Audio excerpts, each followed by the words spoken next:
좋아요, 구독. 2차 전지 관련 종목에 대해서 물론 이청원 FA님께서 지금 외국인과 기관은 이런 종목들 순매수하고 있어요라고 이야기를 해주셨습니다만 그럼에도 불구하고 좀 투자가 무분별하게 이루어질 수도 있는 상황인 것 같습니다. 네. 워낙에 좀 전도유망해 보이고요. 네. 그리고 다들 좋다 하니까 그런 상황들이 생길 수가 있는데 주의해야 할 사항이 있다면 어떤 게 있고 또 우리가 유심히 지켜봐야 할 종목이 있다면 어떤 종목 보면 좋을까요? 정말 열심히 분석을 해서 다 네. 가지고 왔습니다. 자료 한번 보면서 이야기할까요? 제가 지금 컴퓨터에 PPT를 하나 띄워놨는데요. 컴퓨터에 있습니다. 시가 변화율로 살펴보는 2차 전지 관련 종목의 흐름이라고 하는 거예요. 우리나라 같은 경우에는 2차 전지 관련된 종목들이 상당히 많이 있습니다. 제가 샘플로 잡은 것은 네이버에 들어가게 되면은 국내 증시, 거기에 테마를 클릭하게 되면 2차 전지라고 하는 섹터가 있어요. 총 122개 정도 종목이 있는데 그 중에서 어제 종가 기준으로 시가총액은 1조 이상이 되고 2020년에 거래되지 않은 종목, 예를 들면 LG에너지솔루션이나 성일하이텍 같은 종목들은 우선은 배제시킵니다. 마지막으로 2020년 시가보다 2023년 시가가 낮은 경우는 제외합니다. 그렇게 되었을 때 남는 종목은 대략 20개 정도가 나오는데 코스피 같은 경우에는 보시는 것처럼 코스모 신소재부터 솔루스 첨단 소재, AG화학, 삼성 SDI부터 시작을 해서 맨 마지막에 SK이노베이션이라고 하는 종목까지 나열이 되어 있습니다. 시가총액 기준으로 1조 이하인 종목들은 더 많이 있겠지만 제가 그거에 다 분석을 해드릴 수는 없을 것 같고요. 지금 이런 종목들만 여러분들이 샘플로 봐도 괜찮을 것으로 보여지니 천천히 이야기 한번 따라오실 것을 권해드리겠습니다. 그러면 이 종목들이 전년 대비 시가 변화율이 얼마나 나왔는지 보게 되면 전반적으로 2020년 코로나19가 터진 이후로 반등이 크게 나왔습니다. 종목들이 거의 다 올라갔어요. 네. 그리고 2021년에도 전반적으로 나쁘지 않았던 흐름이 이어지다가 지난해였죠. 시장이 많이 밀리면서 종목들이 조금씩 밀렸습니다. 그럼에도 불구하고 제가 샘플로 삼은 종목 중에 노란색 부분, 코스모 신소재와 포스코 케미칼 같은 경우에는 2020년, 2021년, 2022년 3년 연속 연간 기준으로 다 상승한 종목들이에요. 그러면 이걸 토대로 우리가 한 가지 중요한 걸 유추를 해봅니다. 맨 마지막에 노란색 선, 이걸 보게 되면 최근 3년간의 일평균 변화율이라고 하는 게 있어요. 이게 의미하는 게 뭐냐면 우리가 통상적으로 1년 거래 일수가 240일입니다. 네. 그러면 코스모 신소재가 지난 3년 동안 올랐던 총 수익률을 현재 가치라고 생각을 하고 올해 시가를 미래 가치라고 생각한 다음에 현재 가치를 기반으로 하고 있는 내부 수익률을 구하는 거예요. 그러다 보면 코스모 신소재 같은 경우에는 지난 3년 동안 매일 0.249% 올랐다는 것을 우리가 알 수가 있고요. 포스코 케미칼 같은 경우에는 0.191%씩 매일매일 올랐어요. 반면 맨 아래에 있는 SK이노베이션 같은 경우에는 아쉽게 0.004%밖에 오르지 않았습니다. 그럼에도 불구하고 지금 보이는 종목들이 2020년 시가 대비 3년이 지난 시점에 다 올랐다라고 하는 것은 우리가 알 수가 있습니다. 코스닥도 한번 볼게요. 코스닥 같은 경우에는 종목 수가 그리 많지는 않습니다. 여러분들이 알만한 기업은 에코프로부터 시작을 해서 LNF, 에코프로비엠, PNT 정도 다 있습니다. 동일한 방식으로 일평균 수익률을 구하게 되면 맨 오른쪽에 있는 것처럼 나노 신소재 같은 경우에는 3년 연속 매년 올랐던 종목인데 이 종목은 0.215%씩 매일매일 올랐어요. 그러나 에코프로나 LNF, 에코프로 BM, PNT 같은 경우에는 비록 지난해 소폭 하락하긴 했지만 3년 동안의 일평균 수익률 자체는 나노 신소재보다 더 높다라고 하는 것을 알 수가 있습니다. 주가 상승으로 보면은 당연히 여기서 일평균 변화율이 가장 높은 LNF의 주가 상승이 가장 높았다라고 하는 것을 우리가 통계적으로 알 수가 있습니다. 그러면 이제 이걸 가지고 우리가 회귀 분석이라고 하는 걸 한번 해보는 거예요. 제가 자료상으로 코스모 신소재라고 하는 기업의 주가 흐름 한번 가지고 와봤습니다.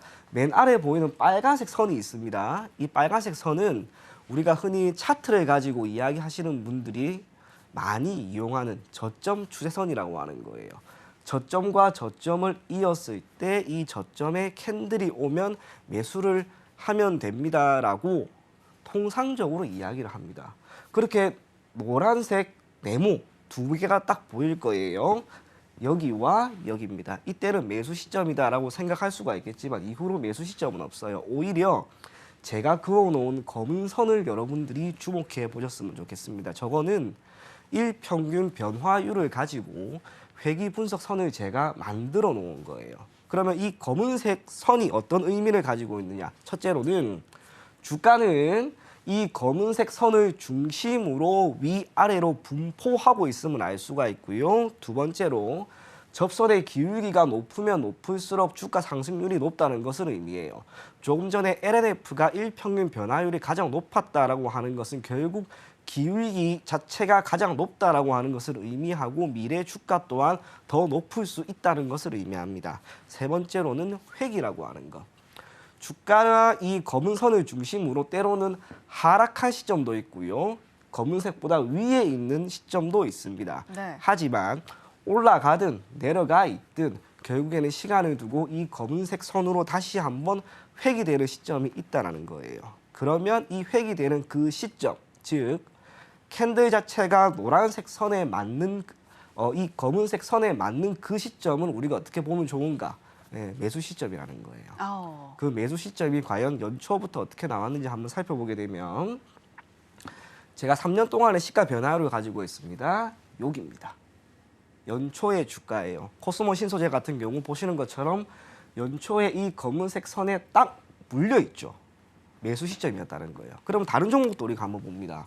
코스모 신소재가 아닌 LG화학도 한번 보시게 되면 주가가 검은색 선 위에 한동안 계속 있었지만 네. 무언가 모르게 연초에 여기에 딱 닿습니다.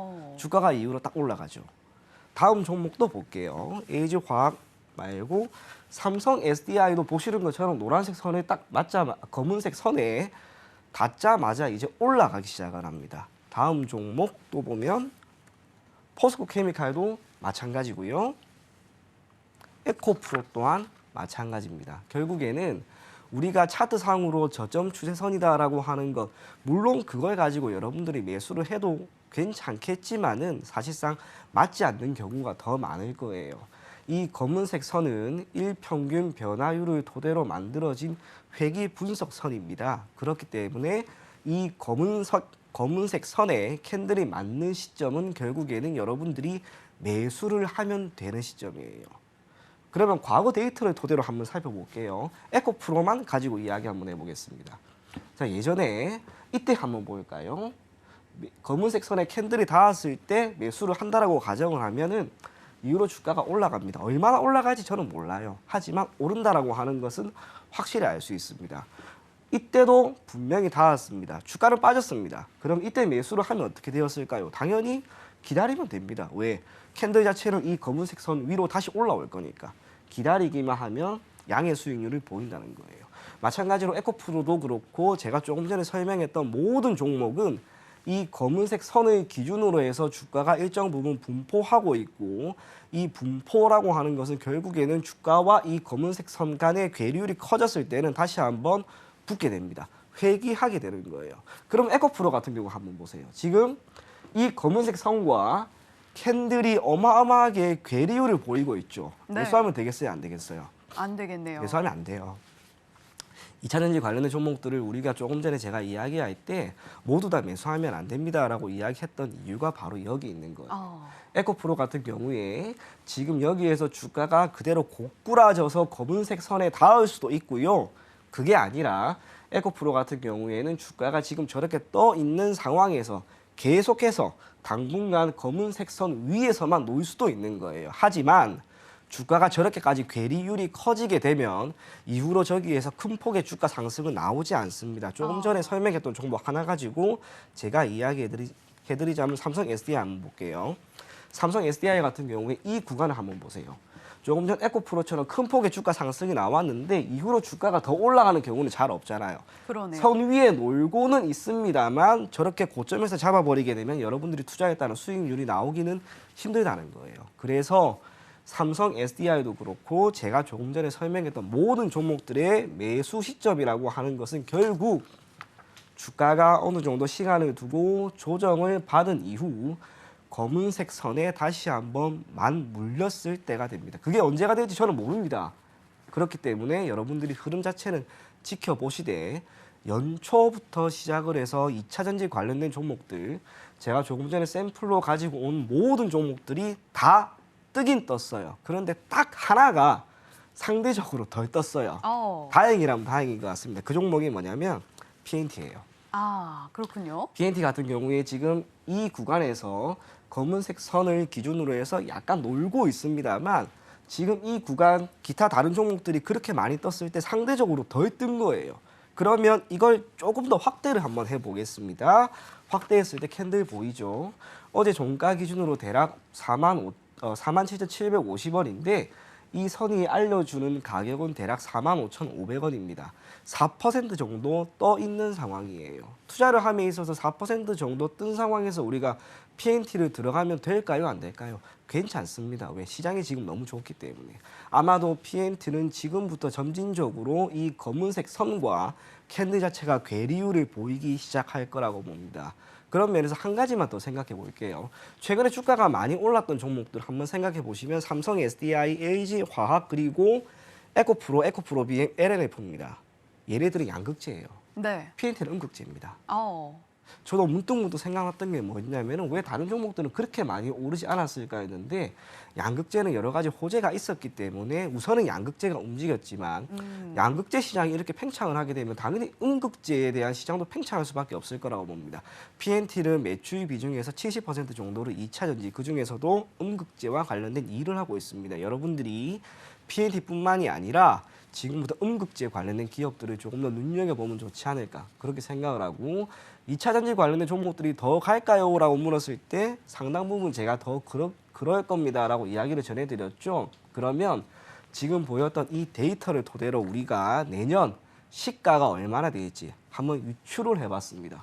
코스모 신소재 같은 경우 매니에 있는 거예요.